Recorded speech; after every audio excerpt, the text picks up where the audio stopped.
Sesaat lagi Anda akan menyaksikan Apa Kabar Indonesia Malam, didukung oleh Le Mineral.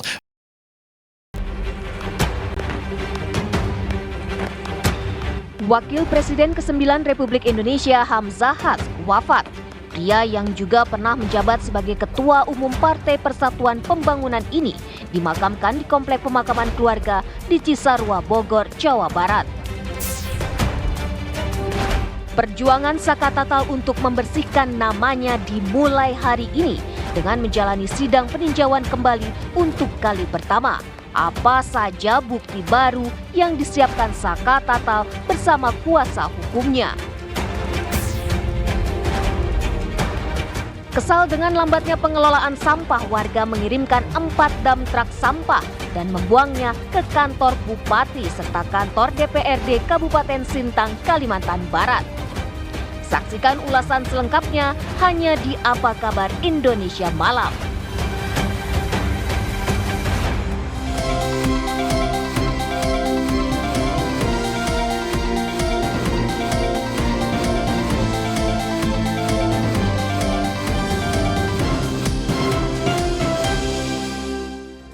Assalamualaikum warahmatullahi wabarakatuh. Halo, selamat malam pemirsa, apa kabar Anda hari ini? Seperti biasa saya Cica Anissa dan rekan saya Ken Ane menemani istirahat malam hari Anda di Apa Kabar Indonesia Malam. Sidang yang digelar di PN Cirebon hari ini, sidang peninjauan kembali untuk Saka Tatal menjadi perhatian masyarakat. Tentunya mengenai 8 bukti baru yang diajukan oleh Saka Tatal dan juga kuasa hukumnya. Apakah bukti baru ini cukup kuat hingga membuat Saka Tatal bisa memulihkan nama baiknya? Itu yang akan saya bahas bersama dengan Ken Ane di Apa Kabar Indonesia Malam. Ada apa lagi, Ken? Ya, selain itu Apa Kabar Indonesia Malam hari ini juga akan menghadirkan informasi terbaru seputar dunia politik tanah air, pemirsa, di mana Anies Baswedan ini sudah memastikan langkah untuk maju dalam Pilgub Jakarta. Namun hingga saat ini kita masih menanti siapa yang akan menjadi lawannya dalam kontestasi Pilgub Jakarta nanti. Selengkapnya di Apa Kabar Indonesia Malam untuk Anda.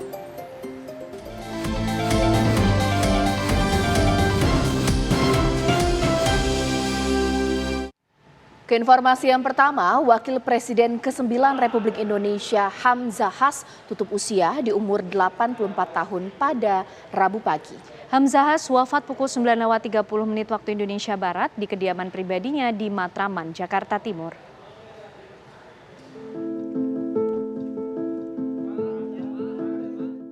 Wakil Presiden ke-9 Republik Indonesia Hamzahas tutup usia pada Rabu pagi 24 Juli 2024.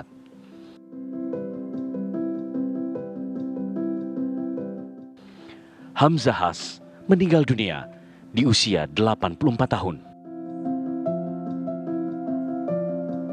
Almarhum wafat di kediaman pribadinya di Tegalan Matraman, Jakarta Timur.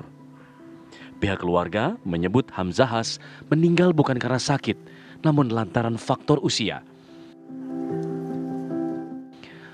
Usai disemayamkan di rumah duka di Tegalan, almarhum dimakamkan di Komplek Pemakaman Keluarga di Cisarua, Bogor, Jawa Barat. Hamzahas merupakan wakil presiden yang mendampingi Presiden kelima RI, Megawati Soekarno Putri.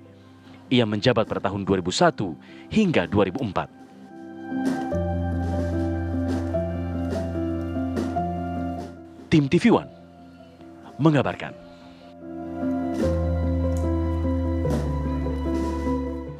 Presiden Joko Widodo datang melayat ke rumah duka Wakil Presiden ke-9 RI Hamzahas di Matraman, Jakarta Timur. Ya, Presiden Jokowi tiba di rumah duka ditemani dengan putra sulungnya Gibran Rakabuming Raka.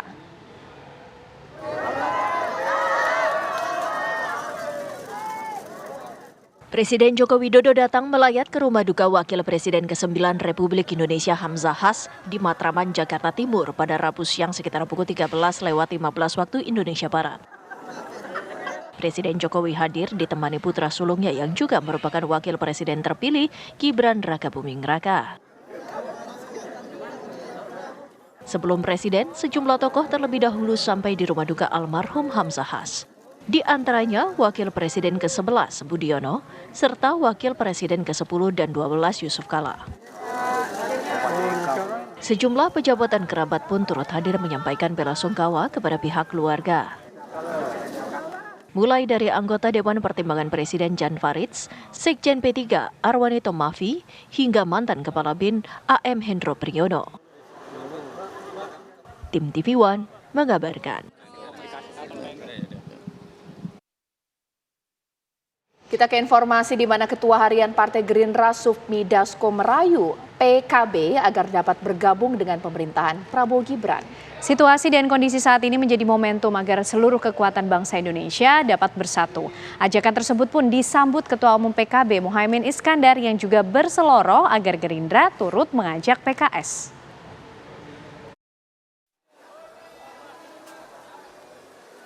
Partai Gerindra mengajak Partai Kebangkitan Bangsa masuk dalam pemerintahan Prabowo Gibran. Ketua Harian Partai Gerindra, Sufmi Dasko Ahmad merayu Ketum PKB, Muhaimin Iskandar agar partainya masuk ke dalam pemerintahan Prabowo Gibran. Hal tersebut disampaikan Dasko saat berpidato dalam perayaan hari ulang tahun ke-26 PKB. Menurut Dasko, seluruh partai harus bersatu karena bangsa Indonesia membutuhkan persatuan. Oleh karena itu, saya hanya mengutip tadi yang Bang Surya Paloh sudah sampaikan, bahwa bangsa Indonesia itu membutuhkan kita.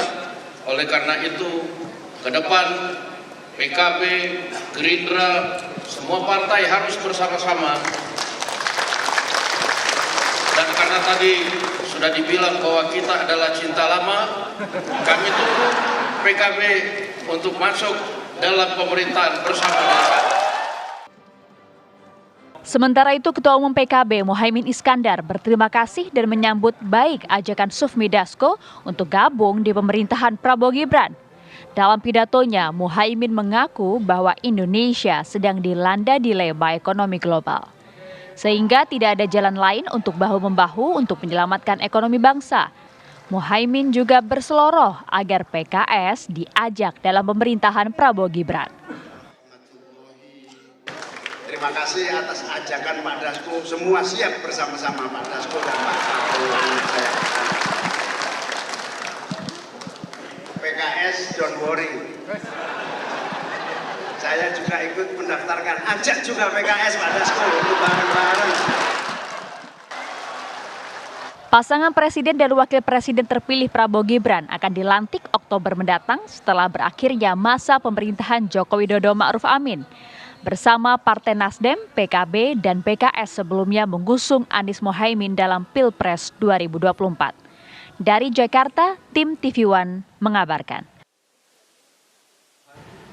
Presiden PKS Ahmad Syaiqo meminta Ketua Umum PKB Muhaimin Iskandar agar mau ikut mendukung Anies Baswedan dan Sohibul Iman sebagai pasangan bakal calon kepala daerah di Pilgub Jakarta mendatang. Muhaimin pun menyebutkan akan membahas masukan tersebut bersama dengan pengurus partainya.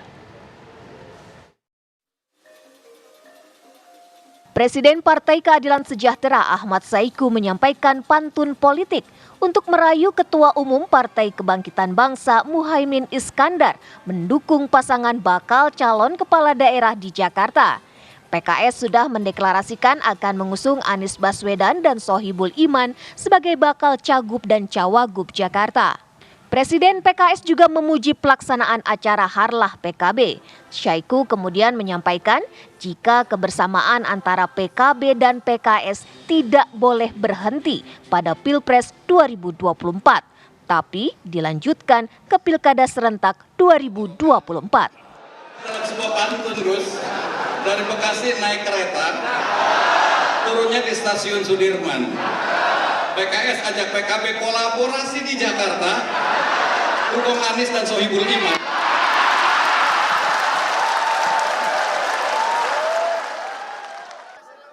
Usai acara, Ketua Umum PKB Muhaimin Iskandar menyatakan pantun dari Presiden PKS tersebut menjadi masukan yang penting bagi partainya. Ya tentu menjadi masukan yang penting, terutama buat Des Pilkada supaya betul-betul memperhatikan masukan dari harapan teman-teman partai-partai. PKB sendiri disebut mau mendukung Anies Baswedan di Pilgub Jakarta. Namun hingga kini PKB belum menyetujui siapa yang akan menjadi wakil Anies di Pilkada Serentak mendatang. Dari Jakarta, tim TV One mengabarkan. Kita ke informasi selanjutnya di mana tim kuasa hukum Ibtu Rudiana tiba di Polda Jawa Barat pukul 10.45 waktu Indonesia Barat pagi tadi. Nampak 6 kuasa hukum Ibtu Rudiana yang hadir di Polda Jawa Barat. Rencananya mereka hendak bertemu dengan penyidik Ditreskrimum dan Ditreskrimsus Polda Jawa Barat. Namun pihak kuasa hukum Ibtu Rudiana enggan berkomentar lebih banyak mengenai kedatangan mereka.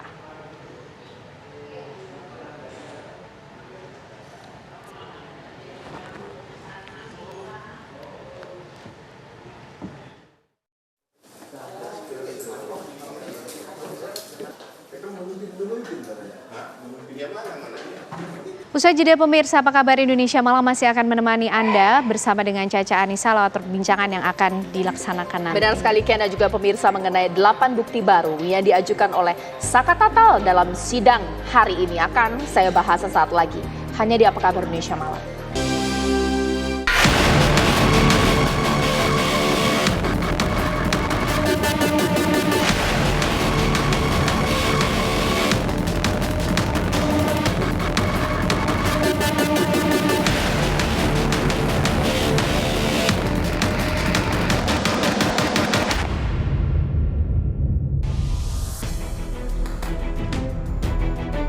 Perjuangan Saka Tatal untuk membersihkan namanya dimulai hari ini. Ya, Rabu 24 Juli ini, Saka Tatal menjalani sidang peninjauan kembali untuk kali pertama di Pengadilan Negeri Cirebon, Jawa Barat. Dengan didampingi kuasa hukumnya, Saka Tatal akan membeberkan sejumlah novum atau bukti baru yang akan menjadi senjata untuk membersihkan namanya sebagai mantan terpidana yang dianggap bertanggung jawab atas kematian Vina dan Eki pada Agustus 2016 silam. Di persidangan perdana ini, Riswanto, salah satu kuasa hukum Saka Tatal, membeberkan bukti yang dimilikinya. Dan berdasarkan hasil visum et repertum dan otopsi atas nama Muhammad Rizky Rudiana, tidak ada luka akibat penusukan senjata tajam dan menggunakan samurai. Korban Muhammad Rizky bahwa berdasarkan fakta hukum persidangan halaman 71 sampai dengan 78, putusan Pengadilan Negeri kelas 1B Cirebon nomor 16 Pitsus anak garing PN Cirebon tidak ada hubungan perbuatan pemukulan satu kali dengan menggunakan tangan kosong yang dilakukan oleh Saka Tatal terhadap anak korban Muhammad Rizky Rudiana. Novum foto kedua. Bergambar Vina di rumah sakit di Gunung Jati. Gambar tersebut diperoleh pada tanggal 27 Agustus sekitar pukul 23.30.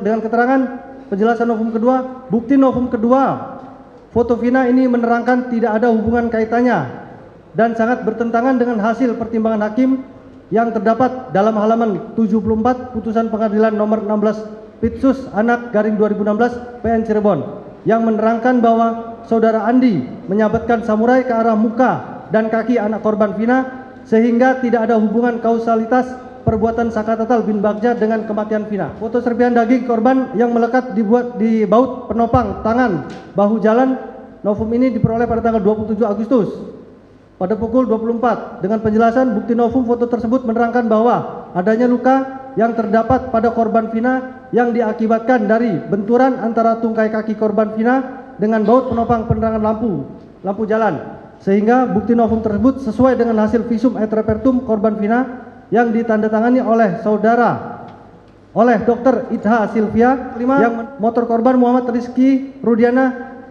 yang dimana motor tersebut dipakai untuk membonceng korban Vina. Gambar foto tersebut diperoleh pada tanggal 29 Agustus. Penjelasan novum kelima bahwa bukti foto tersebut menunjukkan sepeda motor korban Muhammad Rizky Rudiana merek Yamaha jenis Xeon warna biru yang mana cover bodi sepeda motor tersebut mengalami kerusakan, goresan akibat gesekan dengan badan jalan. Sidang perdana peninjauan kembali Saka Tatal memang telah digelar. Masih panjang perjuangan Saka Tatal untuk membersihkan namanya. Tak hanya memiliki bukti baru, Saka Tatal beserta kuasa hukumnya juga telah menyiapkan sejumlah saksi ahli untuk mendukung langkahnya. Lantas akankah bukti baru ini bisa menjadi senjata ampuh Saka Tatal untuk membersihkan namanya? Akankah Saka Tatal juga bisa memperoleh hasil yang positif seperti Peggy Setiawan? Tim TV One mengabarkan. Ya, hari ini pastinya kita sedang menanti apakah memang lanjutan dari sidang yang digelar di hari ini, tepatnya di Pengadilan Negeri Cirebon, pemirsa, di mana ada 8 bukti baru atau novum yang diajukan oleh Saka Tatal dan juga kuasa hukumnya. Yang jadi pertanyaan, seberapa optimis dan seberapa ini bisa menghantarkan Saka Tatal bisa memulihkan nama baiknya, pemirsa. Itu akan saya bahas di Apa Kabar Indonesia Malam sambil saya menunggu dua narasumber saya yang tersambung lewat sambungan Zoom, mulai dari kuasa hukum Saka Tatal, Bang Farhad Abbas, bahkan juga Prof. Hipnu sebagai pakar hukum kita. Saat ini sudah tersambung pakar hukum pidana Prof. Hipnu. Selamat malam, assalamualaikum. Waalaikumsalam Mbak Caca. Ya, sekarang saya juga sudah bersama dengan Bang Reza Indragiri di sini sebagai pakar psikolog forensik kita. Selamat malam, assalamualaikum Bang Reza. Waalaikumsalam warahmatullahi wabarakatuh. Sebelum saya ke Bang Reza, saya akan bertanya terlebih dahulu kepada Prof. Hipnu di sini. Prof. Hipnu, kalau kita melihat rangkaian kasus atau kasus-kasus sebelumnya ia mengajukan PK, seberapa bisa berhasil pengaju PK itu untuk mendapatkan kabar baik? Mungkinkah dia bisa memulihkan nama baiknya? Ini proses begitu panjang dan pasti ada standar yang harus dipenuhi. Bukti baru ini mencukupi tidak untuk dikabulkan, Prof. Hipnu? Ya, bukti baru adalah bukti yang jika diketemukan waktu itu menjadi bebas. Dan bukti baru itu adalah bukti material, Mbak Caca. Kalau kita melihat dari bukti-bukti yang disampaikan hari ini, itu bagus, ada 8 atau 9 bukti.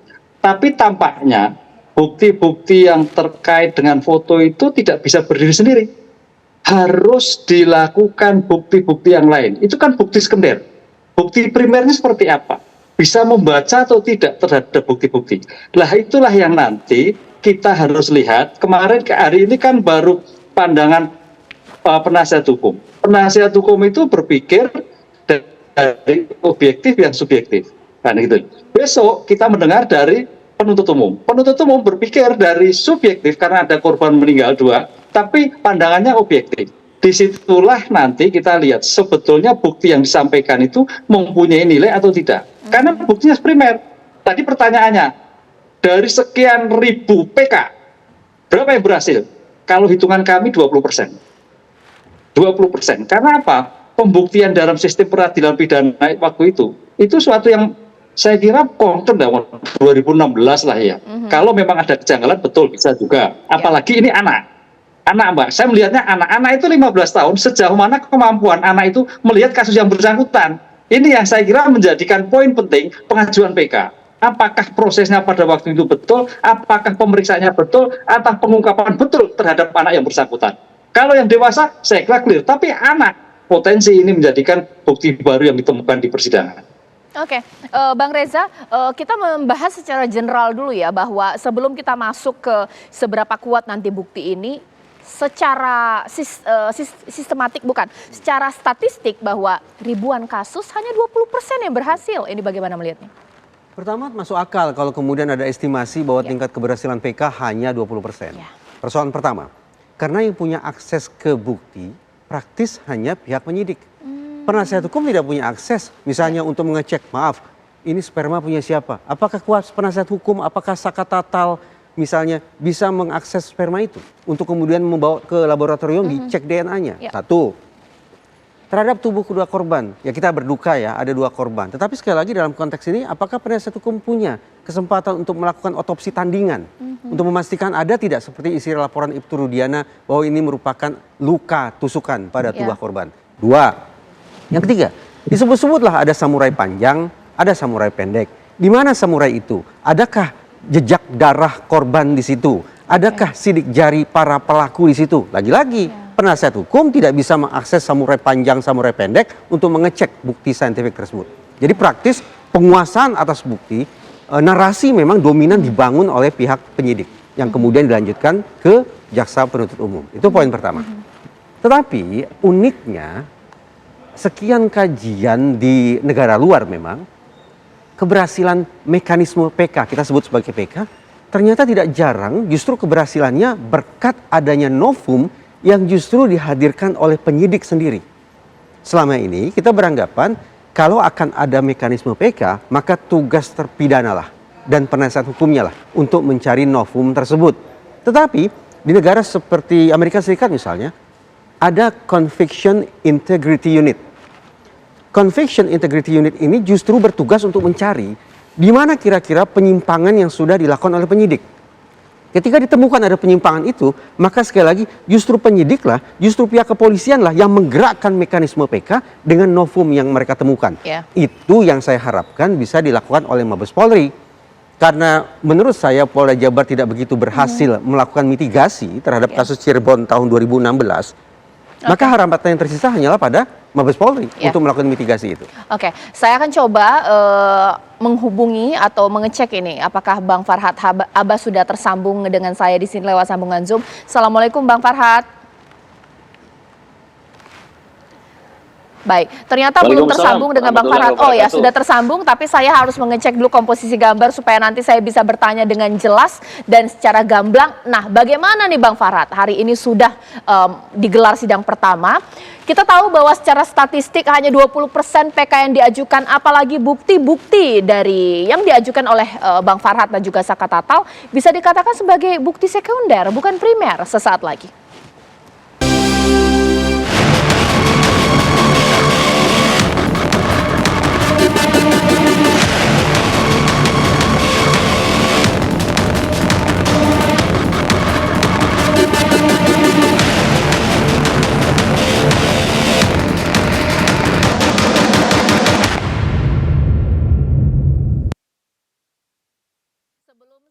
Mengajak Anda untuk melihat bagaimana bukti baru dari Saka Tatal, kita lihat terlebih dahulu pemirsa apa saja bukti baru yang diajukan Saka Tatal. Pertama, foto almarhum Eki menunjukkan tidak adanya luka sabetan senjata tajam, bukti berdasarkan hasil visum dan juga otopsi di RSUD Gunung Jati. Itu yang pertama. Lalu bukti yang kedua apa itu pemirsa? Foto almarhum yang memang menunjukkan tidak ada luka sabetan. Foto almarhum Vina menunjukkan tidak ada luka sabetan senjata tajam juga di wajah dan ini bukti berdasarkan hasil visum dan otopsi RSUD Gunung Jati. Lalu hasil visum yang menunjukkan adanya pendarahan di hidung almarhum Vina.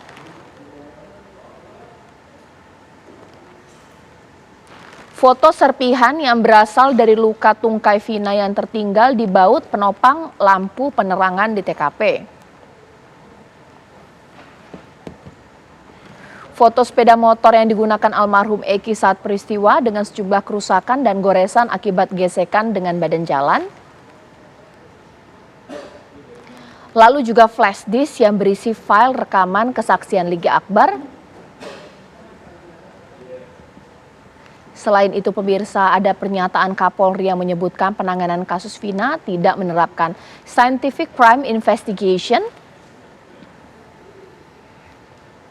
Dan juga flash disk yang berisi rekaman pernyataan Deddy Mulyadi mengenai Hafi, putra Ketua RT Pasren yang tidak pernah diperiksa menjadi saksi meski diketahui ikut berkumpul dengan 5 terpidana di sekitar TKP. Ini bukti-bukti baru yang diajukan oleh Saka Tatal di PK atau sidang PK hari ini. Langsung saya tanyakan kepada kuasa hukumnya Bang Farhad. Bang Farhad, betul bahwa bukti baru ini pasti butuh usaha keras untuk mendapatkannya. Pun sudah difikirkan oleh kuasa hukum, diharapkan ini bisa membuat Saka Tatal memulihkan nama baiknya. Tapi tadi sebelumnya dibahas, bukti-bukti ini pun bukan bukti primer, bukti sekunder. Seperti apa Bang Farhad? Ya, kita terserah mau dinilai apa, nanti kita serahkan ke hakim aja. Karena ini kan persoalannya ini kan ada di Polri sebenarnya. Karena awalnya yang dimulai dengan penyidikan laka lantas itu, ya di sini maukah nanti pihak kepolisian memberi bukti pembanding atau membuka sebenar-benarnya tentang fakta ketika olah TKP di kecelakaan lalu lintas saat itu gitu. Tapi terlepas dari itu, dari argumen-argumen poin-poin penting dalam permohonan PK ini, itu kekeliruan dan kehilapan hakim juga nampak mulai dari proses awal tidak dilaksanakan diversi buat Sakatata. Nah, kemudian tidak ada dalam pertimbangan itu tentang diversi oleh hakim juga. Nah, kemudian dari saksi-saksi yang meringankan, Sakatata juga nggak ada yang didengarkan oleh majelis hakim. Kemudian dari awal tidak pernah dampingi pengacara dari tanggal penangkapan, tanggal 31 Agustus sampai tanggal 15 atau 16 September baru ada pendampingan pengacara dan dari Bapas. Kemudian selama ini Sakatata mengatakan bahwa dia mendapat penyiksaan, tapi ternyata alhamdulillah LPSK menganggap memang dia dan orang-orang lain di situ terpidana juga mengalami penyiksaan sehingga dibutuhkan perlindungan buat Sakatata. Nah, kemudian dari beberapa gambar yang kita perlihatkan sebagai bukti dan keterangan ahli khususnya dokter waktu di Rumah Sakit Sunan Gunung Jati itu sebenarnya sudah ada persesuaian seperti yang mungkin sudah beredar apa isi memori PK kami dan tambahan atau perbaikan memori PK kami. Kira-kira seperti itu. Oke, sekarang saya ke Pak Ito. Pak Ito, tadi sempat juga dibahas di sini bahwa memang pasti kuasa hukum Sakatata ini berupaya untuk mendapatkan 8 bukti baru. Tapi di sini menarik bahwa Bang Reza mengatakan mereka sebenarnya bisa mendapatkan lebih jikalau diberikan akses, contohnya adalah samurai. Bagaimana kemudian ada cross check pembanding juga, kuasa hukum harus melihat ini samurai benarkah yang digunakan untuk menghabisi Eki dan juga Vina. Seperti apa Pak Ito? Mungkin tidak pihak dari kepolisian membuka akses untuk itu? Begini Mbak. Pertama, kita sepakati dulu. PK ini kan untuk mencari keadilan dan kebenaran bagi dua belah pihak tentunya, baik bagi korban maupun para terpidana termasuk Sakatata. Kemudian sudah dilakukan upaya hukum yang dilakukan oleh penasihat hukumnya, yaitu menghadirkan bukti-bukti tambahan. Ya tentunya di sini kan bukti sekunder ya, karena ini sudah 8 tahun yang lalu. Jadi mungkin ini pun akan menjadi pertimbangan hakim apakah bisa dipakai atau tidak. Kemudian kalau dikatakan tadi harus melihat barang-barang dan lain sebagainya. Pengalaman saya Mbak, ini kasus ini kan sudah lama sekali ya. Jadi mungkin saat ini juga menurut saya ada kesulitan juga karena sudah 8 tahun. Kita tahu di kejahatan itu selama 8 tahun tuh banyak sekali, sehingga di ruang kita punya namanya tahti ya, tahanan dan barang bukti. Itu ya setahu saya memang kadang-kadang yang sudah lama setelah 5 tahun itu karena memenuhi ruangan biasanya dimusnahkan. Apalagi kasus ini kan sudah dianggap inkrah. Nah jadi saya kira kita tidak bisa balik kepada yang ini yang masa lalu. Tadi saya juga lihat ya apakah ada samurai, menusuk dan lain sebagainya. Kan sekarang kalau kita kembali kepada masalah PK ini kan menguji daripada keputusan yang hukum yang telah mempunyai kekuatan hukum yang tetap gitu ya.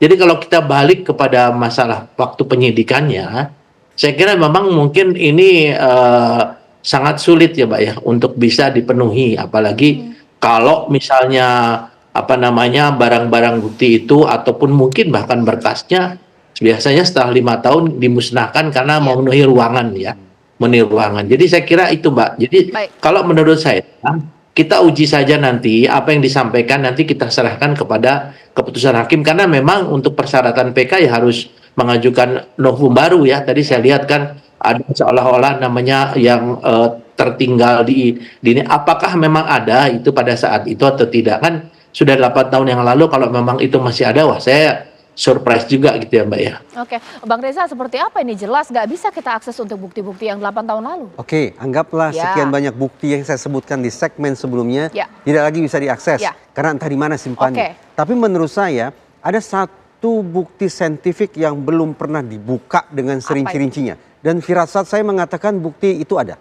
yaitu bukti komunikasi elektronik para tersangka dan bukti komunikasi elektronik kedua korban. Kenapa ini penting menurut saya harus dibuka? Narasinya kan adalah pembunuhan berencana yang dilakukan secara berkelompok. Niscaya orang-orang yang mau melakukan pembunuhan berencana secara berkelompok malam itu pasti melakukan komunikasi satu sama lain dengan gawai. tinggal dibuka bukti komunikasi elektronik mereka. Ada tidak tanda-tanda sesungguhnya bahwa Peggy Setiawan selaku orang yang disebut mengotaki pembunuhan berencana oleh Polda Jabar, mengotaki, mendesain, merencanakan, menggerakkan teman-temannya untuk menghabisi kedua korban. Demikian pula almarhumah Vina dan almarhum Eki. Malam itu dalam komunikasi elektronik mereka ada tidak tanda-tanda bahwa mereka gelisah, terancam, takut, ingin menyelamatkan diri dan seterusnya. Dengan kata lain, antara siapa dengan siapa, komunikasi tentang apa, pada jam, menit, dan detik berapa, saya yakin, firasat saya ini mengatakan bukti komunikasi elektronik itu ada. Kalau bisa diakses, ini merupakan novum yang luar biasa. Bukti percakapan elektronik tersebut, entahlah itu via WhatsApp atau apa ya pemirsa ya. Prof. Ibnu, itu termasuk dalam kategori bukti primer atau sekunder? Bisa tidak kemudian menambah keyakinan hakim untuk mempertimbangkan PK ini? Prof. Ibnu. Iya, itu bukti yang akurat, Pak. Jadi bukti elektronik sampai kiamat itu bukti yang sah dan mempunyai kekuatan. Makanya sejak kemarin kita sampaikan, oke lah kalau CCT bilang, pertanyaan 2016 itu teman-teman itu para terdakwa itu punya HP enggak? Masa HP kecil enggak punya, Nokia lama kan ada lah ya gitu. Itu harus ketemu itu. Itu yang akan membuka yang selama ini masih buntu, Mbak. Dan dalam suatu pembuktian, bukti elektronik bukti yang paling kuat. Karena kalau saksi itu bisa lupa, bisa dipengaruhi, bisa takut dan sebagainya. Bahkan kalau kita lihat RKUHP ke depan, bukti elektronik bukti nomor satu. Nomor satu. Makanya sekarang itu di mana-mana kalau Mbak Tessa melihat bukti elektronik itu dominan itu. Orang sudah nggak bisa berbuat apa-apa. Disinilah yang harus diketemukan. Satu. Yang kedua, sebetulnya dalam kasus ini Mbak, saya melihatnya bukan karena parangnya, bukan karena senjatanya. Sebetulnya bagaimana penasihat hukum meletakkan Sakatata itu sebagai anak yang sebetulnya tidak tahu apa-apa. Peran. Karena kita bicara penyertaan. Perannya itu tahu atau tidak, ada kesengajaan atau mampu nggak, ada di tempat ada. Itu saya kira, kalau toh pembunuhan dan sebagainya itu nomor dua, tapi bagaimana peran Sakatata ini, kalau bisa dibuktikan bahwa Sakatata itu tidak ada, dan tidak mempunyai suatu itikat yang seperti Kendaki, saya kira insya Allah itu bisa menjadikan pertimbangan sendiri. Jadi bukan ranah membuktikan perbuatannya, tapi ranah membuktikan peran Sakatata yang tidak dalam suatu peristiwa yang bersangkutan. Begitu, Pak. Oke, itu yang nanti akan saya tanyakan juga kepada Bang Farhad Abbas. Kuasa hukum mencoba tidak sih untuk mengakses handphone dari Vina, Eki, bahkan juga para terpidana lainnya? Karena ini cukup akurat ya, alih-alih 8 bukti baru yang diajukan oleh kuasa hukum. Sesaat lagi dijawab usai jeda berikut. Kembali di Apa Kabar Indonesia Malam, Bang Farhad. Ini kan sekarang kasusnya sudah jadi perhatian nasional. Sudah pasti ada tendensi khusus ya bahwa ini diberikan tempat juga dari masyarakat untuk melihat kasus ini supaya seadil-adilnya. Bang Farhad, bisa tidak untuk mendapatkan akses handphonenya Sakatata dulu atau percakapan 8 tahun yang lalu, ada nggak perencanaan pembunuhan sebelum dan sesudah, seperti apa Bang Farhad?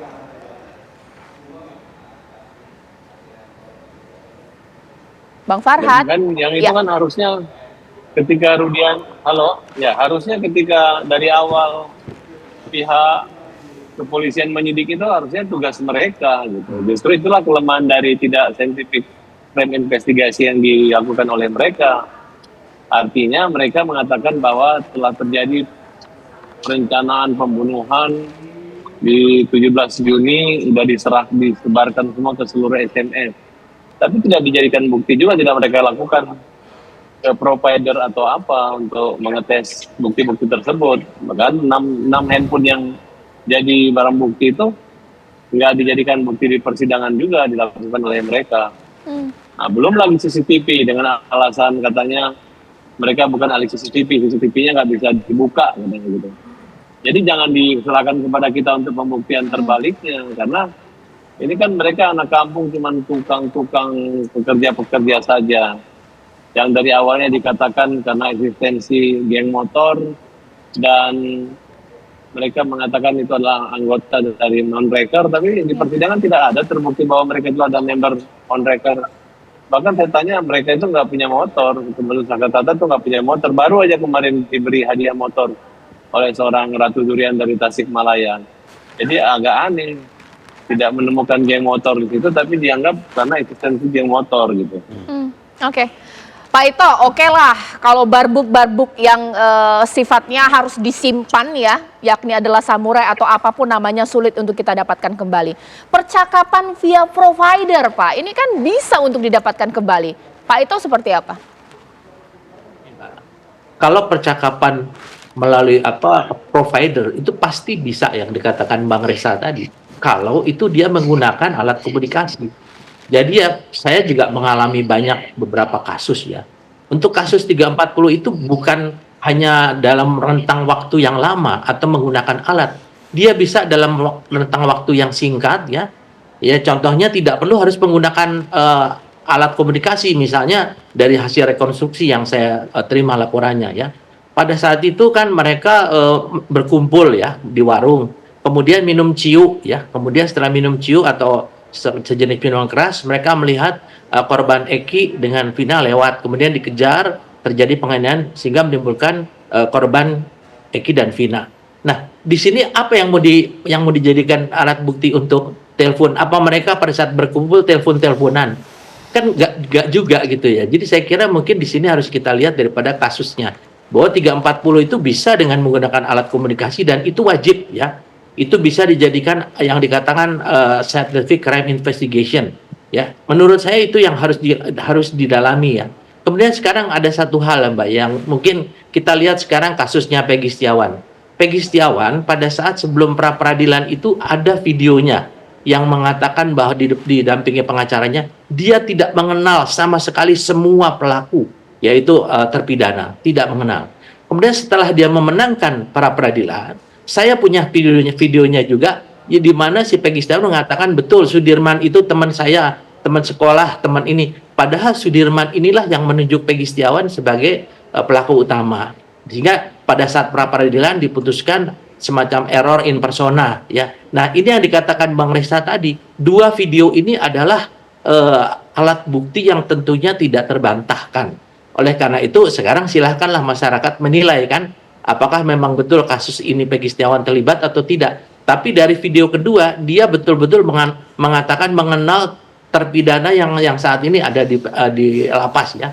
Nah, saya kira itu yang perlu saya sampaikan, bahwa untuk kasus ini tentunya sulit kalau memang dia tidak menggunakan alat komunikasi. Kalau menggunakan alat komunikasi, ya pasti itu bisa. Jadi bisa sesaat ya Mbak, sesaat misalnya kumpul-kumpul, itu ada anak tuh, yuk kita ini kan, terus mereka merundingkan tanpa menggunakan alat komunikasi ya. Juga CCTV, kalau CCTV-nya tidak ada, masa harus dipaksakan ada gitu ya. Saya kira itu Mbak mungkin. Oke, nah Bang Reza seperti apa? Sama, tadi saya katakan bukti komunikasi elektronik bukan gawai. Yang saya tagih sekarang itu bukan gawai, tapi bukti komunikasi elektroniknya. Anggaplah gawainya sudah entah di mana, dibakar, dibuang atau segala macam. Tapi firasat saya mengatakan hasil disedot itu isi dari gawai tersebut, terangkailah sekian banyak percakapan di dalamnya, itu yang saya butuhkan sebetulnya. Yang saya cari, yang saya harapkan. Tapi ada juga kan berjanji untuk melakukan penyerangan atau pembunuhan tanpa lewat komunikasi. Betul. Kan tadi ngobrol-ngobrol. Mungkin saja, itu satu sisi. Tadi saya katakan, bukan hanya bukti komunikasi elektronik para tersangka yang sekarang sudah berstatus sebagai terpidana, tapi juga bukti komunikasi elektronik kedua korban. Pertanyaannya misalnya, di dalam kasus hukum ini kan disebut-sebut bahwa kedua korban ditemukan, jasadnya di jembatan pada jam 22. Pertanyaan saya, apakah benar setelah jam 22 praktis tidak ada komunikasi apapun yang dilakukan oleh kedua korban? Jangan-jangan kalau dibuka bukti komunikasi elektronik mereka, akan tampak itu bahwa pasca jam 22 boleh jadi kedua korban masih dalam kondisi hidup. Nah, kalau kedua korban masih hidup dalam waktu pasca jam 22, maka seluruh konstruksi kasus hukum ini runtuh dengan sendirinya. Itu yang saya katakan. Saya berharap betul, bukan pada Polda Jabar. Terus terang, dengan segala kerendahan hati saya berharap pada Mabes Polri. Tindak lanjuti perkataan Pak Kapolri terkait testimoni, otokritik bahwa kerja 2016 tidak taat saintifik. Cobalah cari, buka, dan bawa ke ruang hukum bukti komunikasi elektronik para tersangka dan kedua korban. Profesionalitas Polri selaku penegak hukum, saya pikir juga akan terukur secara objektif seandainya mereka punya kerendahan hati untuk mencari bukti komunikasi elektronik itu untuk kemudian sekali lagi membawanya ke ruang hukum untuk diuji. Siapa tahu kalau bukti komunikasi elektronik itu dibuka bahkan oleh Mabes Polri, simpulan kita tentang kasus Cirebon 2016 akan berbalik arah. Nasib para terpidana juga akan berbalik 180 derajat. Dari status terpidana menjadi orang bebas merdeka. Siapa tahu seperti itu. Oke, Prof. Hipnu apakah bisa juga menambahkan bahwa ini yang menandakan bahwa secara statistik hanya 20% PK ini bisa dikabulkan karena kesulitan untuk mengakses meskipun ada percakapan pun belum juga meringankan atau juga memberatkan. Seperti apa, Prof?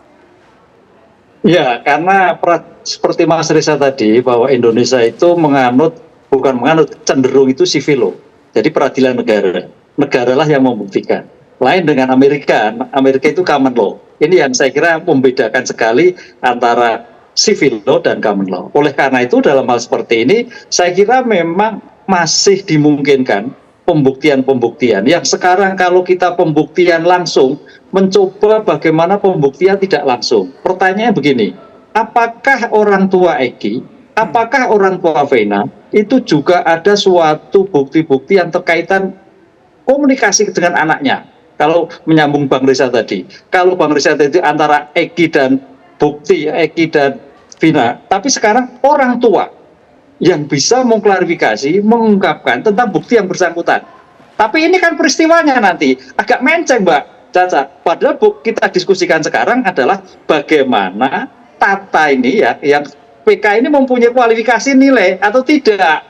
Ini yang akhirnya nanti mundur lagi ke arah apakah peristiwa terjadi atau tidak. Ini yang saya kira dibedakan yang sekarang PK buktinya berkualitas atau tidak, nanti malah mundur lagi peristiwanya ada atau tidak. Ini yang saya kira juga menjadikan oleh karena itu bukti-bukti sekunder yang lebih luas coba diungkap kembali. Orang tua Eki, orang tua Vina, saudaranya, temannya, apakah bisa memberikan petunjuk ke arah peristiwa yang bersangkutan. Itu Mbak.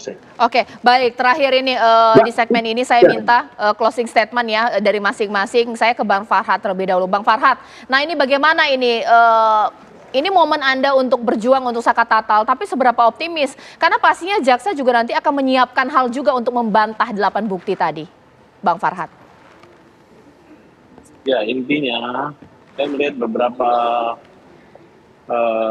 mantan jenderal yang awalnya bertolak belakang dengan kita, sekarang alhamdulillah sudah secara fair menyatakan ya memang ada kejanggalan di situlah kira-kira. Hanya memang Polri secara serius untuk mengungkap ini membuat.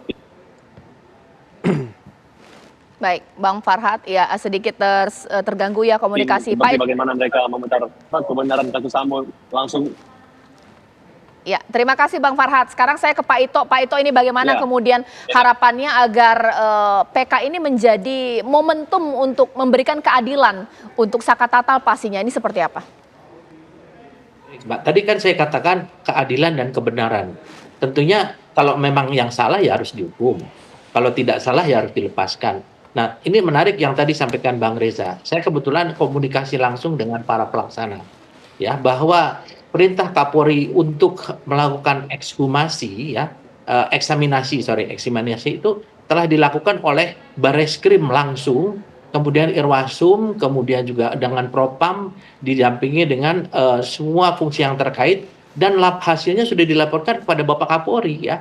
Sehingga di sini saat ini mungkin di Mabes Polri juga saat ini sudah mempunyai satu kesimpulan apakah yang kasus di sana itu apakah kasus kecelakaan lalu lintas, apakah kasus pembunuhan. Karena tentunya pada saat dilakukan eksaminasi itu yang saya dengar, jadi petugas dari Mabes itu menanyakan kepada petugas kenapa kok dari kasus lalu lintas berubah menjadi kasus pembunuhan.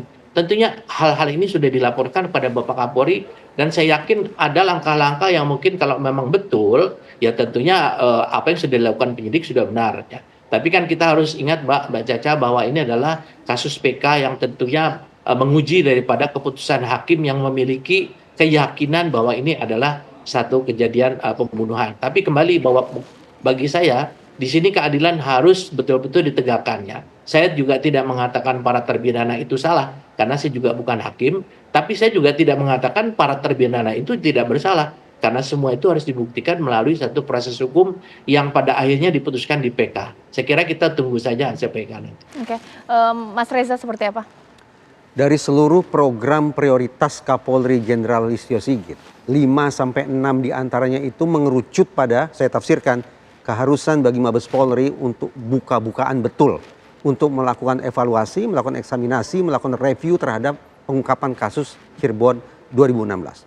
Saya tidak tahu apakah Pak Jenderal Listio Sigit akan berlanjut sebagai Kapolri atau tidak setelah pelantikan Presiden yang baru. Tetapi yang jelas rapor beliau di mata saya pribadi dan juga mungkin di mata netizen dan citizen akan berwarna sangat indah ketika Kapolri betul-betul merealisasikan testimoni sekaligus otokritiknya untuk melakukan evaluasi terhadap pengungkapan kasus Cirebon 2016. Oke, terakhir Pak Ibnu, bahwa tidak ada yang bisa ditambahkan dari novum atau bukti baru ini. 88 inilah harapan terakhir dari Saka Tatal untuk memulihkan nama baiknya. Berarti tinggal pertimbangan dari hakim seperti itu, Kak Prof? Ya, berarti sekarang tergantung kepekaan hakim ketiga hakim tadi. Apakah anak ini betul ada? Apakah anak ini mampu ada? Apakah anak ini mengetahui? Itu yang saya kira dari bukti-bukti karena menganut negatif way, kepekaan diuji dalam penanganan kasus seperti betul di tempat atau di tempat, betul mengetahui atau dipengetahui. Itu saya kira kita serahkan pada hakim. Mudah-mudahan majelis hakim mempunyai kepekaan yang luar biasa sehingga keadilan betul-betul dapat diterapkan dalam perkara ini. Baik, terima kasih Prof Hipnu, terima kasih Mas Reza, terima kasih Pak Ito dan juga Bang Farhad. Kita tunggu, ini masih sidang awal pemirsa. Akan ada rangkaian sidang selanjutnya untuk PK Saka Tatal. Dan sesaat lagi rekan saya Ken Anu sudah siap dengan informasi penting lainnya. Ada apa Ken? Ya betul sekali Caca dan juga pemirsa. Usai jeda Apa Kabar Indonesia Malam masih akan menemani Anda. Kita akan melihat juga bagaimana perjalanan ataupun upaya hukum yang ditempuh Saka Tatal untuk memulihkan namanya dalam kasus kematian Vina dan Eki 8 tahun silam. Sesaat lagi kami kembali.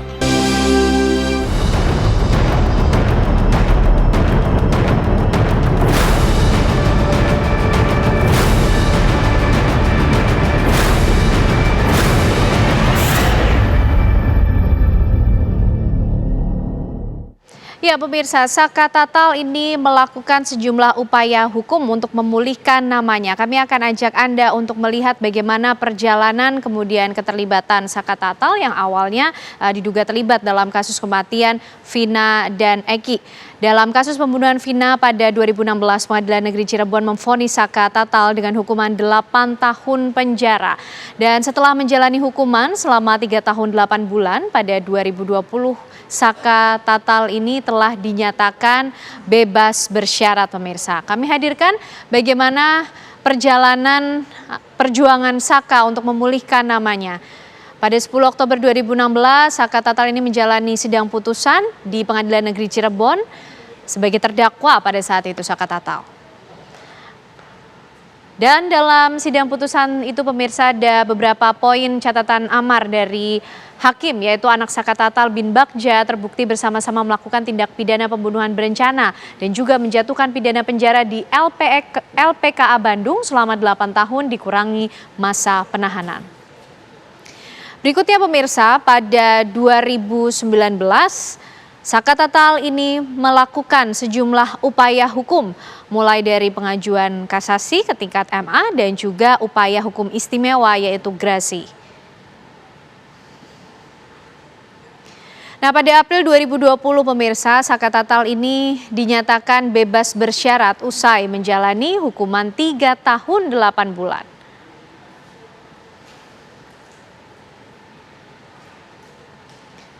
Berikutnya pada Mei 2024 pemirsa, cukup mengagetkan. Saka Tatal ini muncul ke publik usai kasus kematian Vina dan Eki ini menjadi sorotan publik. Saka Tatal ini juga menyampaikan sejumlah keterangan mengenai dugaan kejanggalan dalam proses pengungkapan kasus kematian Vina dan Eki 8 tahun silam. Pada 31 Mei 2024, Komnas HAM ini juga mengunjungi Saka Tatal. Berikutnya pemirsa, pada 3 Juni 2024, Saka Tatal ini juga memberikan keterangan, menyebutkan bahwa sosok Peggy Setiawan yang pada saat itu juga muncul ke permukaan, ini dinyatakan berbeda dengan DPO yang dirilis oleh pihak kepolisian.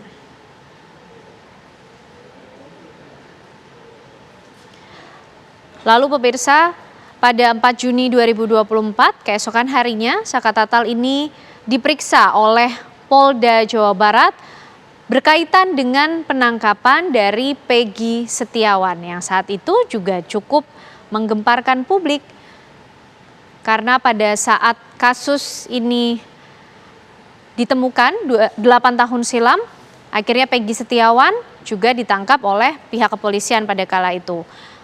Lalu 19 Juni 2024, polisi ini menjelaskan bahwa keterangan Saka pada 2016 ini kerap berubah-ubah.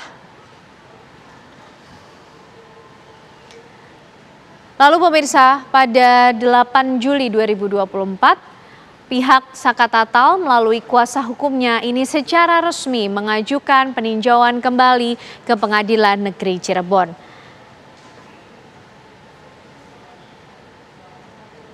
Di mana sidang peninjauan kembali hari ini dimulai untuk Saka Tatal.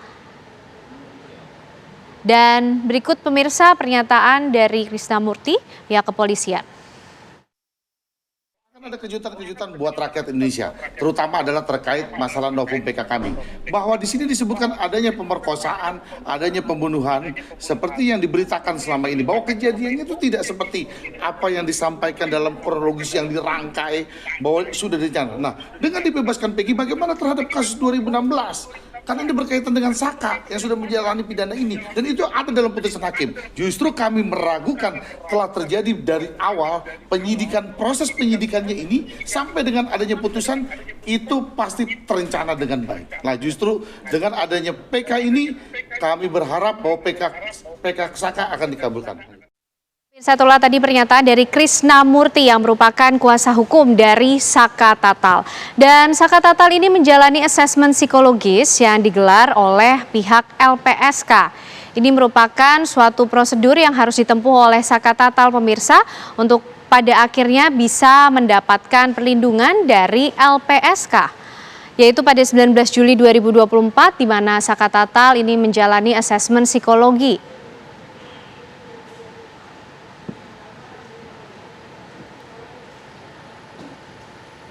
Dan berikut pemirsa pernyataan dari Titin Priyalianti, kuasa hukum dari Saka Tatal.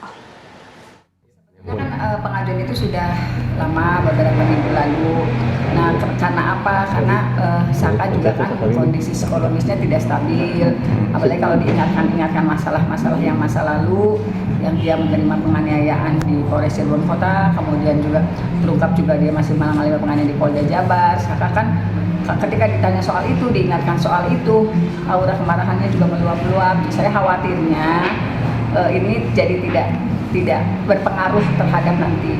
Cuman bukan hanya kepentingan PK, tapi kepentingan memperbaiki psikologi Saka, mental Saka supaya lebih baik lagi.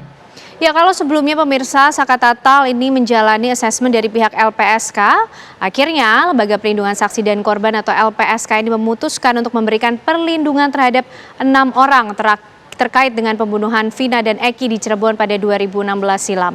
5 orang diantaranya adalah keluarga dari Vina, sedangkan 1 lainnya adalah Saka Tatal.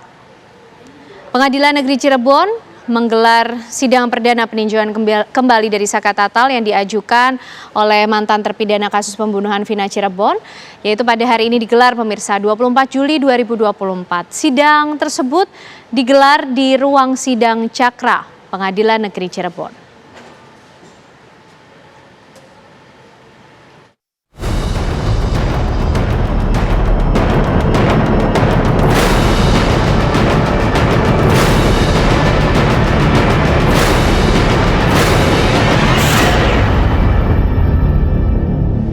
Kita beralih ke informasi lainnya. Partai Keadilan Sejahtera dan Nasdem resmi mengusung Anies Rashid Baswedan pada Pilkada Jakarta. Siapakah lawan sepadan melawan Anies? Partai penguasa parlemen pun masih utak-atik mencari lawan tanding untuk Anies Baswedan. Mantan Gubernur DKI Jakarta Anies Rashid Baswedan kembali akan bertarung dalam pemilihan kepala daerah tahun ini. Langkah Anies Rashid Baswedan menjadi calon Gubernur Jakarta kian menguat. Kepiawaian Anies Baswedan menjadi kepala daerah Jakarta bukan isapan jempol semata. Bukti kerja nyatanya sudah banyak dirasakan masyarakat Jakarta. Di antaranya, pembangunan Jakarta International Stadium, revitalisasi kota tua Batavia, sumur resapan, pembangunan jalur sepeda, JPO Pinisi di Jalan Jenderal Sudirman, Jaklingko, kampung susun akuarium, dan flyover Tapal Kuda.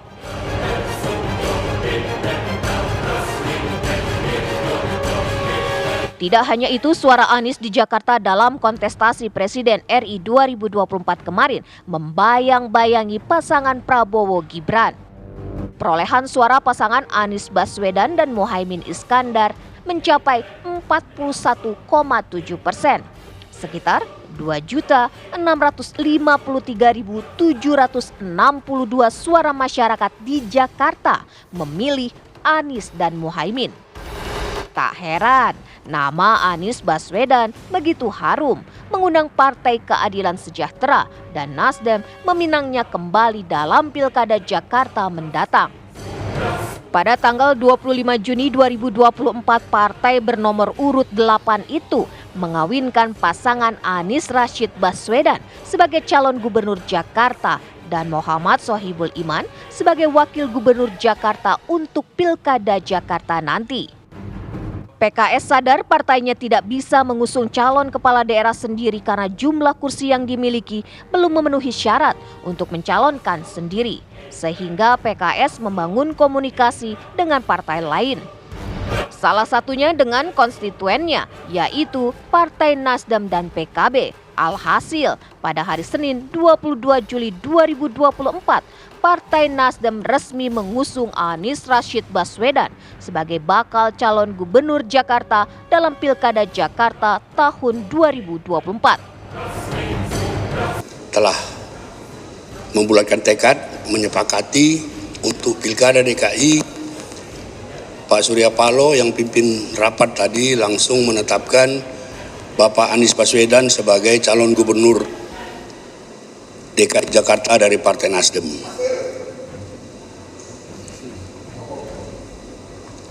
Pak Anies juga diberi kebebasan sepenuhnya untuk menentukan siapa wakilnya dengan satu syarat. Wakil itu tidak boleh dari Partai Nasdem. Kekuatan sosok Anies Baswedan dan kendaraan dua partai politik yang mengusungnya semakin membuat kepercayaan diri untuk memenangkan Pilkada Jakarta tahun 2024. Kita nampaknya dalam kehidupan berpolitik perlu membangun tadi kebersamaan di seluruh jajaran. Alhamdulillah kita dapat presiden terpilih, nah itu dari Partai Gerindra. Maka berikanlah untuk DKI, untuk PKS.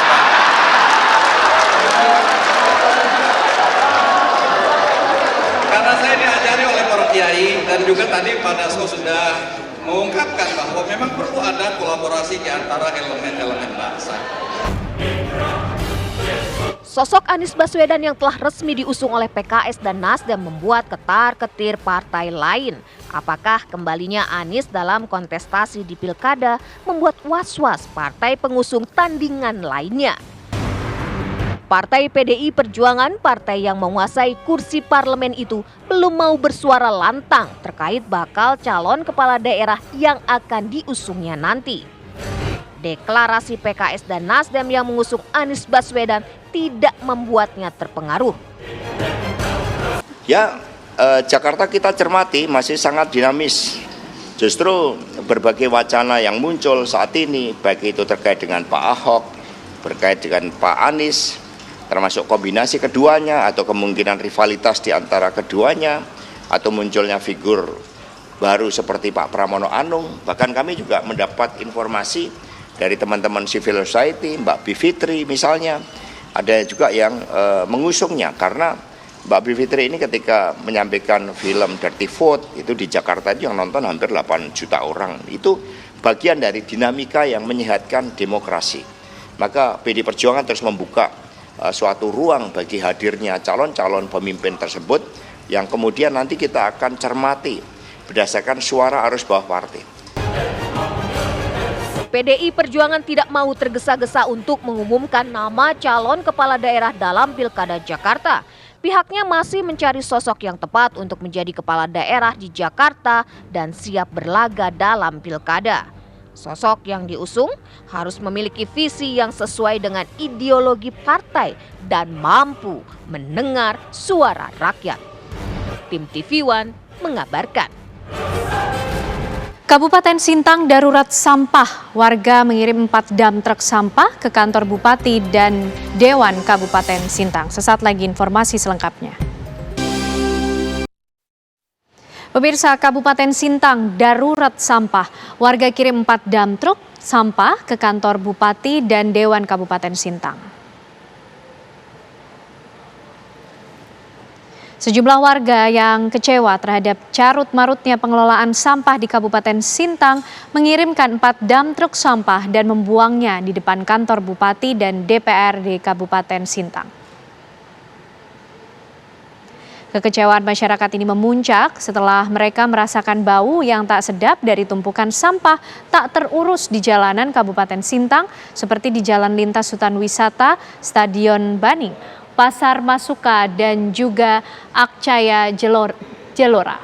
Warga berharap Pemda Sintang sigap dan tidak menyepelekan permasalahan sampah yang semakin banyak di Kabupaten Sintang.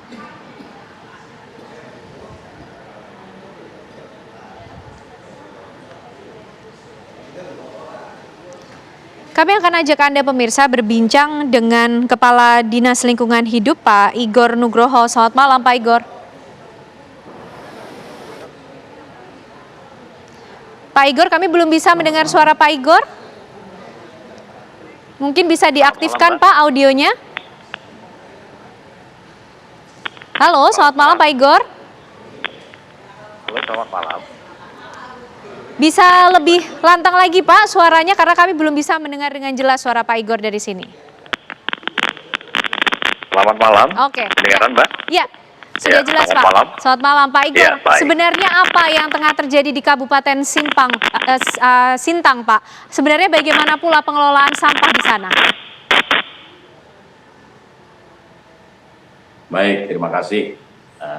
Barangkali dapat kami jelaskan bahwa pada tanggal 23 Juli kemarin itu mungkin terjadi aksi yang sebenarnya kurang mengenakan buat kita dan kita sangat menyayangkan, di mana ada sekelompok pemuda yang menamakan dirinya sebagai pemuda peduli kebersihan Kabupaten Sintang telah melakukan aksi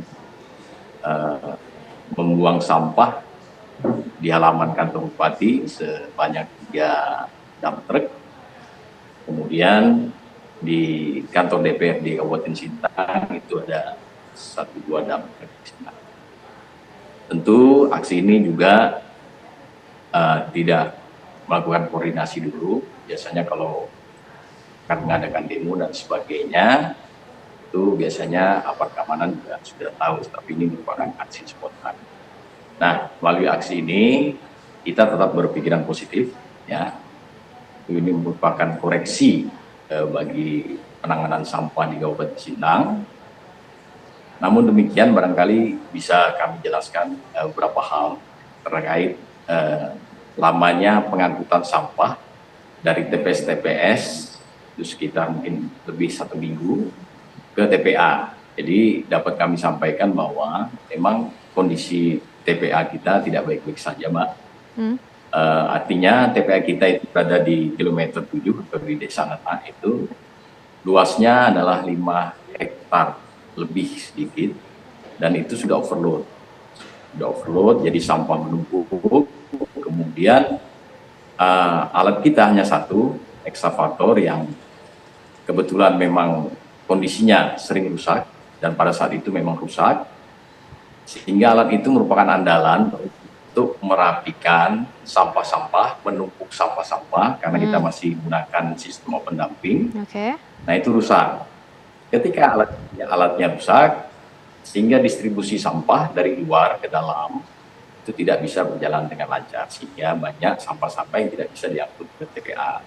Nah, sehari sebelumnya memang kita sudah kita perbaiki, kemudian dengan melakukan berbagai cara termasuk melakukan peminjaman alat berat,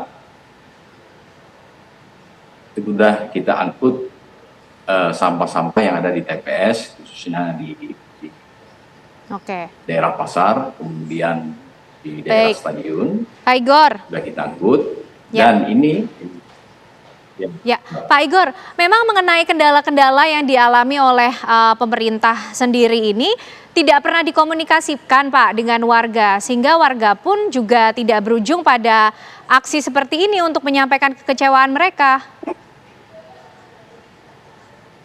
Baik Mbak, kita selalu mengkomunikasikan sebenarnya, karena ada beberapa kali juga kita melakukan sosialisasi, kemudian memang yang dikeluhkan warga adalah jumlah TPS yang semakin berkurang. Namun demikian, tentu ini yang dilakukan aksi adalah sampah yang berada di hutan wisata.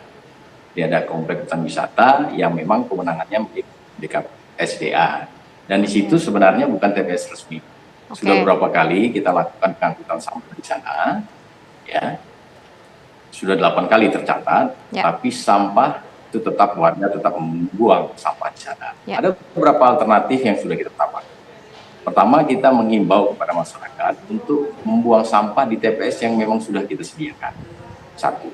Yang kedua, bagi warga yang memiliki kelebihan uang sedikit saja barangkali ya, mungkin itu bisa berlangganan dengan LPM mitra kita. Itu lembaga pemberdayaan masyarakat dengan tarifnya 40.000. Baik, Pak Igor, tapi begini, per hari ini penanganannya seperti apa Pak mengenai permasalahan yang tadi juga sudah diakui oleh pihak pemerintah Kabupaten Sintang sendiri, karena masalah sampah ini kan pasti setiap hari juga ada sampah yang diproduksi gitu Pak, dihasilkan dan harus ditangani begitu. Jadi rata-rata per hari Mbak, mungkin sebagai informasi, sampah di Kabupaten Sintang ini sekitar 60 ton yang masuk per hari ya ke TPA. Nah, penanganan di TPA hari ini itu sudah kita lakukan, kemudian tadi juga kita sudah melakukan pengangkutan sampah secara bertahap, ya, karena kita juga alhamdulillah dapat pinjaman dari perusahaan, ada satu EXA, kemudian dari dinas terkait PU itu satu buah doser untuk menangani kondisi yang ada di TPA.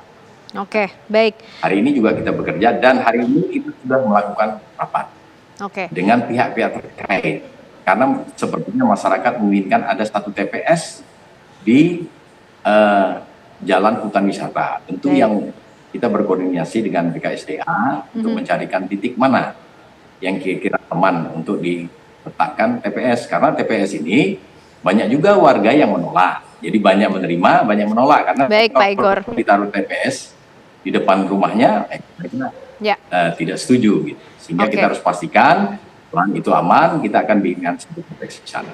Baik, kita berharap masalah sampah ini bisa segera ditangani dengan cara yang paling baik dan secepatnya Pak di Kabupaten Sintang. Terima kasih Pak Igor Nugroho, Kepala Dinas Lingkungan Hidup, malam hari ini sudah bergabung bersama kami.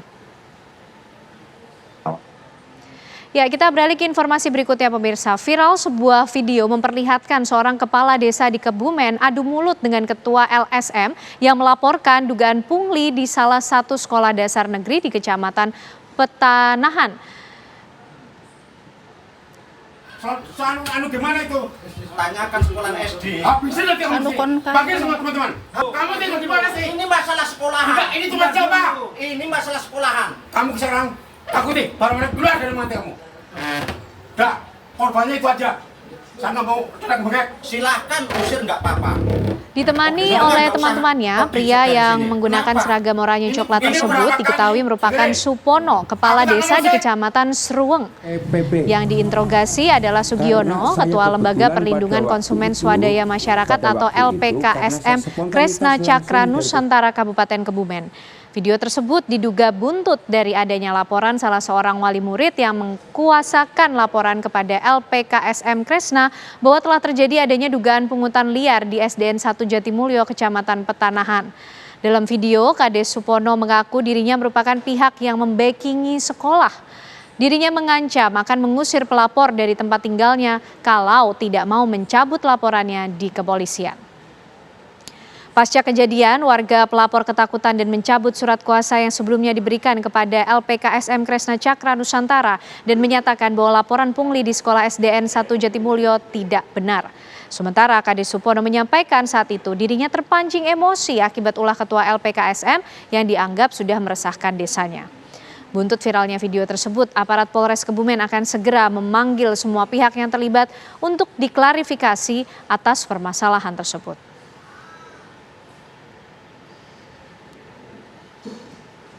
Tanya sekolahnya belum? Sekolah mana? Sekolahnya SD, tanyakan aja. Soal gimana itu? Informasi lainnya untuk Anda, Festival F8 Makassar kembali digelar di Kota Makassar, Sulawesi Selatan. Sejumlah negara sahabat ikut ambil bagian dalam festival tahunan Kota Makassar ini.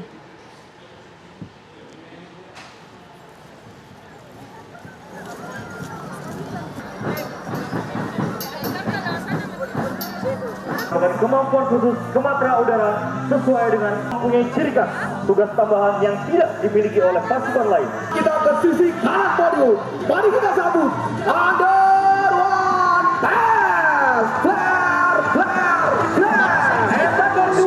Dan terjun payung dari pesawat Hercules menjadi pembuka pagelaran F8 Makassar 2024 yang diadakan di sepanjang Pantai Losari sejak Rabu sore tadi.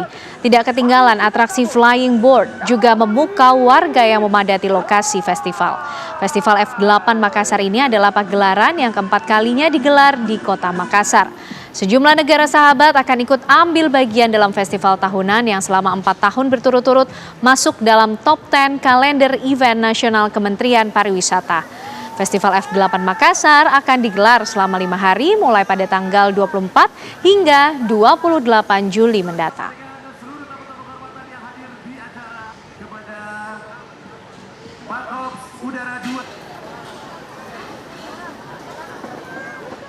Kami ajak Anda pemirsa untuk melihat kemeriahan dari Festival F8 ini bersama rekan kami Samsul Ma'arif. Selamat malam Samsul Ma'arif, silakan informasinya.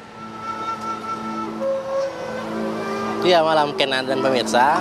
Saat ini di belakang saya sudah dimulai rangkaian pembukaan Festival F8 Makassar yang digelar di sepanjang Pantai Losari Makassar.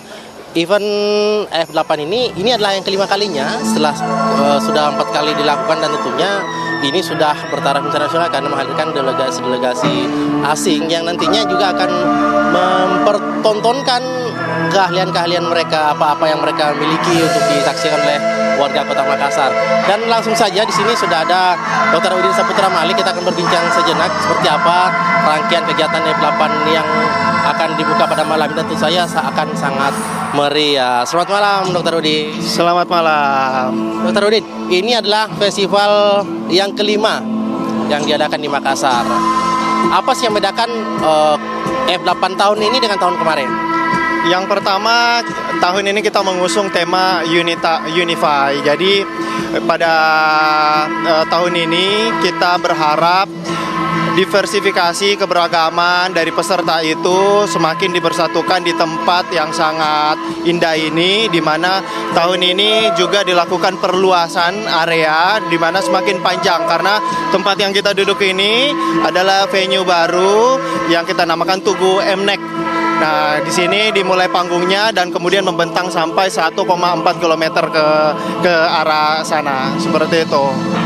Informasinya selain Filipina, kemudian ada Malaysia, Singapura, Jepang, Australia, Jerman, Prancis, sampai Hong Kong yang akan menampilkan perwakilan-perwakilan mereka. Nah, apa-apa sih yang mereka bisa tampilkan? Misalnya Thailand mungkin kemarin, kalau tahun kemarin mereka menampilkan fashion show ya? Iya, jadi untuk tahun ini khusus opening kita mengusung tema local talent. Jadi untuk opening sendiri 100% lokal talent dari Makassar, tapi untuk perwakilan delegasi dari berbagai negara itu akan tersebar selama pelaksanaan F8. Ada yang menampilkan makanan, ada yang menampilkan fashion show, ada yang menampilkan folklore-nya, ada yang menampilkan film indinya. Jadi ini akan tersebar di semua panggung, di semua zona, seperti itu. Ada berapa banyak panggung sih yang disiapkan untuk festival ini?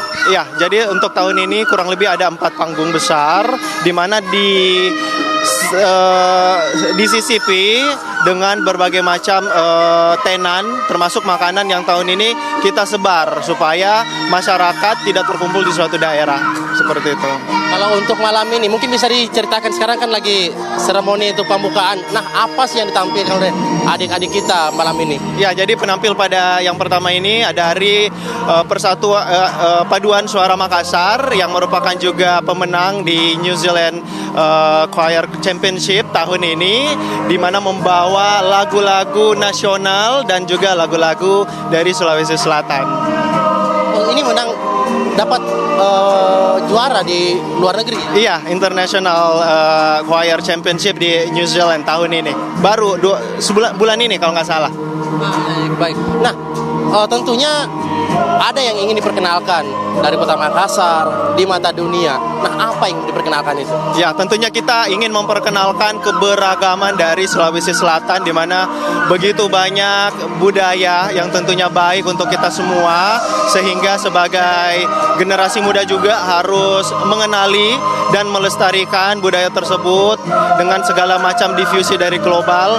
Dan pada malam hari ini bukan hanya tentang tarian, tapi juga tentang bagaimana penampilan pakaian, bagaimana dengan menggambarnya, bagaimana dengan makanannya, semua itu ingin diperkenalkan melalui panggung ini.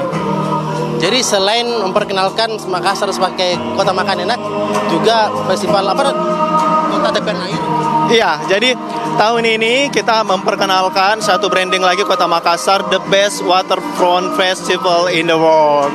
Seperti itu. Jadi setelah ini juga nanti akan ada penampilan waterboard pada malam hari. Nah, penasaran harus menyaksikan secara langsung F8. Baik, terima kasih. Seperti akan sangat menarik sekali untuk pembukaan pada malam. Terima kasih. Baik, Kenana tadi seperti apa kira-kira gambaran pelaksanaan pembukaan dari Festival F8 Makassar pada malam ini? Tentunya kita berharap agar seluruh warga Makassar, Sulawesi Selatan bisa menyaksikan kemeriahan Festival 8 ini. Itu dulu, Kenan laporan dari Makassar, saya akan berikan ke Anda di studio. Terima kasih Samsul Ma'arif mengabarkan dari Festival F8 Makassar. Pemirsa, terekam kamera pengawas CCTV, seorang pria di kawasan Medan Tembung, Kota Medan, Sumatera Utara berhasil masuk dan menggasak harta korban dengan masuk melalui jendela rumah. Kami hadirkan informasi selengkapnya untuk Anda sesaat lagi. Terekam kamera pengawas CCTV, seorang pria di kawasan Medan Tembung, Kota Medan, Sumatera Utara berhasil masuk dan menggasak harta korban dengan masuk melalui jendela rumah. Pelaku mengambil perhiasan dan uang tunai milik tetangganya senilai 60 juta rupiah. Residivis kasus serupa ini pun berhasil diamankan petugas. Terekam di dalam video CCTV, pelaku AS terlihat dengan mudahnya masuk ke dalam rumah korban melalui jendela rumah. Korban yang mengetahui barang berharganya hilang langsung melaporkan ke Polrestabes Medan. Pelaku berhasil dibekuk di tempat persembunyiannya yang tidak jauh dari lokasi pencurian. Kepada petugas, pelaku AS mengaku beraksi bersama dengan rekannya yang menggasak perhiasan dan uang tunai senilai 60 juta rupiah. Hasil curian ini kemudian digunakan pelaku AS untuk berfoya-foya. Kini petugas masih mengejar pelaku lain yang ikut terlibat dalam aksi pencurian. Kepada pelaku AS, petugas memberikan pasal 363 dengan ancaman hukuman di atas 7 tahun penjara.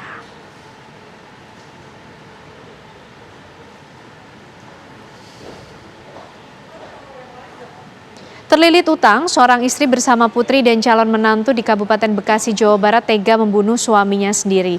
Korban dibunuh agar pelaku dapat menguasai akun pinjaman online korban demi bisa mendapatkan uang puluhan juta rupiah.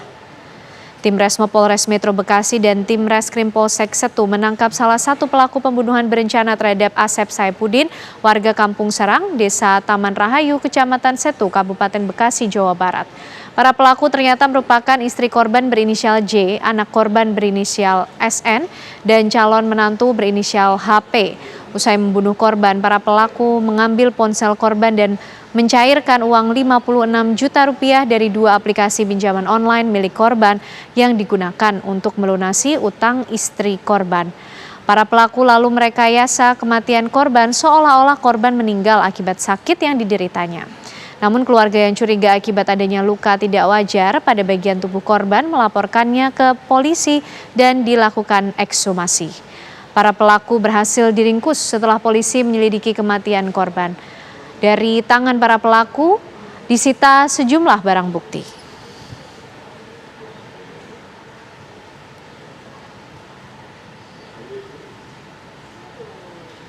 Ya, pemirsa, kami ajak Anda berbincang dengan Kasat Reskrim Polres Metro Bekasi AKBP Gogo Galesung. Selamat malam Pak Kasat Reskrim. Selamat malam Mbak. Ya, Pak, bagaimana awal mula kasus ini bisa terungkap Pak oleh pihak kepolisian? Ya baik, jadi awal mula bisa terungkap yaitu adik korban itu mencurigai adanya kejanggalan karena pada saat korban meninggal dunia itu keluarga dari korban itu melihat jenazah yang tidak wajar karena mata kanannya lebam. Setelah itu karena jenazah juga sudah kaku, ada bekas cekekan dan bibir korban berdarah. Yang menurut para tersangka, baik dari istrinya, anak perempuannya dan pacarnya, itu adalah korban kena serangan jantung jatuh ke jedot lemari. Akan tapi lukanya tidak wajar. Nah, setelah itu ditambah lagi adik korban pada pagi harinya, karena kan meninggalnya waktu itu kan dini hari 3.30. Tapi pada saat paginya sekitar jam 8, jam 9, mereka adik korban ini dapat notifikasi dari pinjol untuk mengklarifikasi bahwa apakah benar ada peminjaman uang ini. Pencairan uang sebesar 56 juta yang dilakukan oleh tersangka. Tersangka ini pacar anaknya. Dan perlu saya tegaskan di sini ya bahwa pencairan uang ini bukan untuk melunasi hutang istrinya yang sudah menjadi tersangka. Uang ini murni 56 juta dan uang 56 juta dari pinjol, tambahan 10 juta dari rekening korban yang ditransfer oleh anaknya Silvi ke rekening pacarnya, itu murni untuk pacarnya. Oke. Pacar anaknya yang digunakan untuk membayar utang pinjol pacar anaknya sebesar 20 juta. Setelah itu beli iPhone 15 Pro Max, setelah itu membeli 2 unit AC, dan setelah itu memberikan ibu kandung pacarnya uang sebesar 6 juta dan sisanya untuk keperluan si pacarnya. Jadi murni uang itu bukan untuk istri dan dan anaknya si pacar perempuan ini, bukan. Jadi uang ini memang digunakan sama pacar anaknya yang laki-laki. Seperti itu Mbak, biar nggak miskom. Oke, Pak, artinya peran dari masing-masing pelaku ini yang menjadi otak dari aksi pembunuhan ini adalah pacar dari anak korban? Kalau otak bukan, mereka semuanya bersekongkol. Ya. Jadi istrinya juga udah sakit hati karena ngerasa si suami ini pengusaha ya menengah ke atas lah, bisnisnya lancar, penghasilan juga besar, kenapa dia cuma dikasih uang 100.000 setiap hari. Yang kedua, anaknya sama pacarnya kesel karena sudah 4 tahun menjalin hubungan tapi tidak direstui. Bahkan mereka juga ingin menikah, tidak direstui seperti itu. Setelah itu anaknya dengan pacarnya ya mungkin saling ngobrol lah dia dengan ibunya ini kan, bahwa istri sama anaknya ini menemukanlah bahwa bapaknya ini, si korban ini membeli HP baru, yaitu HP Oppo, sementara keluarga itu memakai handphone yang merek lain lah. Gitu. Oke. Nah, itu diberitahu sama ibunya bahwa Mama ini mungkin Papa punya pacar baru lagi kali ini. Nah, seperti itu lah Mbak gitu. Jadi akumulasi lah gitu. Ya. Baik, terima kasih Kasat Reskrim Polres Metro Bekasi AKBP Gogo Galesung sudah bergabung bersama kami malam hari ini di Apa Kabar Indonesia Malam. Selamat malam, Pak. Baik. Terima kasih. Selamat malam. Ya, pemirsa, informasi tadi sekaligus juga menutup Apa Kabar Indonesia Malam, namun kami juga masih memiliki informasi lain di program-program berikutnya, Caca, Benar ya. sekali, Ken dan juga pemirsa, usai Apa Kabar Indonesia Malam, pastinya Anda bisa menyaksikan Indonesia Business Forum dengan judul Razia Barang Ilegal, Pedagang Takut Berjualan bersama Putri Windasari. Saya Caca Anissa. Saya Ken Ana dan teman-teman yang bertugas pamit undur diri. Terima kasih, selamat malam, sampai jumpa.